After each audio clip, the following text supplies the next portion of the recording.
Hi friends, welcome to Nila's kitchen. நம்ம இன்றைக்கி என்ன பார்க்க போகிறோம்னா சோயா ஃப்ரை எப்படி செய்யலான்னு பார்க்கலாங்க. நான் அதுக்கு சின்ன சோயாவை சுடுதண்ணி ஊற்றி மஞ்சத்தூள் போட்டு ஒரு 5 நிமிஷம் ஊற வச்சுருக்கேங்க. இப்போ இது வடிகட்டி எடுத்துக்கலாம் வாங்க. இப்போ ஆயில் நான் ஊற்றிக்கிறேன். ஆயில் நான் ஒரு 2.5 டேபிள் ஸ்பூன் அளவு ஊற்றிக்கிறேங்க. நல்லா காயிட்டும் ஆயில் பாருங்கள். ஆயில் நல்லா காயுது. இப்போ கடுகு 1/2 ஸ்பூன் கடுகு, 1/4 டேபிள் ஸ்பூன் சீரகம், 1/4 டேபிள் ஸ்பூன் சோம்பு போட்டுக்கிறேங்க.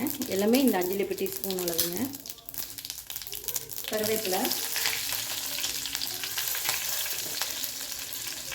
இப்போ நான் சின்ன வெங்காயம் ஒரு 10 வெங்காயம் நல்லா பொடியாக கட் பண்ணி வச்சுருக்கேன், போட்டுக்கிறேன். நல்லா வதக்கோங்க. ஆனியன் நல்லா வதங்கணும் நமக்கு. இப்போ கொஞ்சமாக கல் ஆட் பண்ணிக்கலாம். ஆனியன் சீக்கிரம் வதங்கிடுவோம். அதுக்காக டேஸ்ட் பார்த்துட்டு பத்தலான்னு ஆட் பண்ணிக்கலாங்க. பாருங்கள், ஆனியன் நல்லா வதங்கிடுச்சு ஒரு 50%. இப்போ ஒரு 1/4 ஸ்பூன் மஞ்சத்தூள் ஆட் பண்ணிக்கிறேங்க. ஆனியன் ஒரு 70% வதங்கினா போதுங்க, ரொம்ப ப்ரௌனிஷ் ஆகணுன்ட்டு இல்லைங்க. பாருங்கள், ஆனியன் நல்லா வதங்கிடுச்சு. இந்த ஸ்டேஜில் நான் தக்காளி, சின்ன தக்காளியாக 2 எடுத்துருக்கேங்க. ரொம்ப சின்ன தக்காளி. நீங்கள் பெரிய தக்காளி தான் 1 போதும். போட்டு நல்லா வதக்கோங்க. இந்த தக்காளி நல்லா நமக்கு மசிஞ்சு வரணுங்க. பாருங்கள், இது நல்லா வதங்கிட்டு இப்போ கறி மசாலா தூள் வீட்டையே அரைச்சது 2 டேபிள் ஸ்பூன் அளவு போட்டுக்கிறேங்க.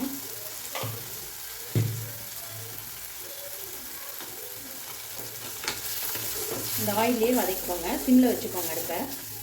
இந்த ஸ்டேஜில் சிம்மாக ஆக்கிடுங்க, தீந்துடும். இப்போ நம்ம அந்த சோயா இருக்குல்லங்க, அதை போட்டுக்கலாம். போட்டு நல்லா மிக்ஸ் பண்ணிக்கலாம்.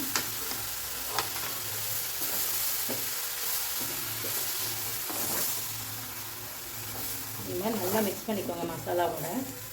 இது கொஞ்சமாக ஒரு 1/2 டம்ளர் தண்ணி ஆட் பண்ணிக்கலாங்க. இது நல்லா இந்த மசாலாவோட உப்பு காரம் எல்லாம் பட்டு நல்லா வரணுங்க.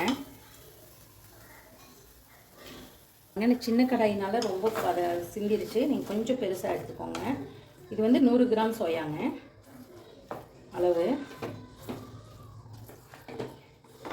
பார்க்கவே எப்படி பாருங்க. இது கொஞ்சம் தண்ணி ஆட் பண்ணிவிட்டு நல்லா கொதிக்கிட்டோம். இப்போ நான் ஒரு 1/2 டம்ளர் அளவு தண்ணி ஆட் பண்ணிக்கிறேன், போதும். இதுலேயே நல்லா சோயா நல்லா வெந்து வரணுங்க நமக்கு.